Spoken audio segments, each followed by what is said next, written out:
छन के हो तुरलू बचन के हो फेरा में पड़ गइलू मौगा पवन के हो साफा बह गइले लैलू छन के हो तुरलू बचन के हो फेरा में पड़ गइलू मौगा पवन के हो सब नासिए देले लाई के असरा गइलू तू अक्षरा बहुत नाम कमैलू हो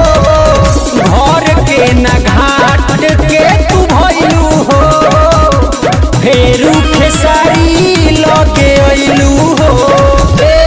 अक्षरा घर के न घाट के तू भइलू हो फेरू खेसारी लगे अइलू हो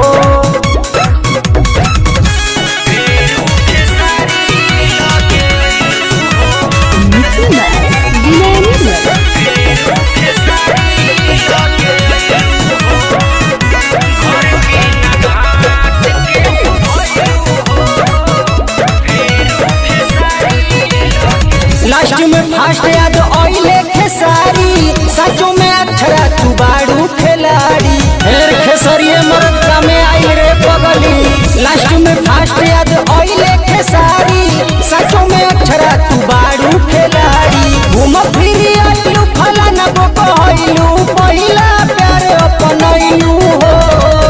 घर के न घाट के तू भइलू हो फेरू खेसारी लगे अइलू हो अक्षरा घर के न घाट के तू भइलू हो फेरू खेसारी लगे अइलू हो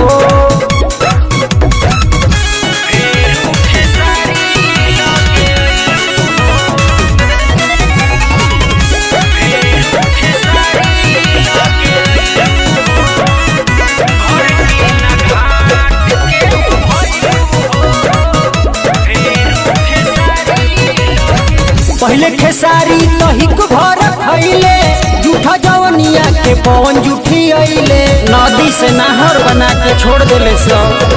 पहले खेसारी तहिक भर खैले जूठा जवनिया के पवन जूठी अइले धीरज धमाल मनीष लालू कहे ऐसन काहे गइलू हो घर के न घाट के तू भइलू हो फेरू खेसारी लगे अइलू हो अक्षरा घर के न घाट के तू भइलू हो फेरू खेसारी लगे अइलू हो अरे ठीक है कहलो ये बेयास।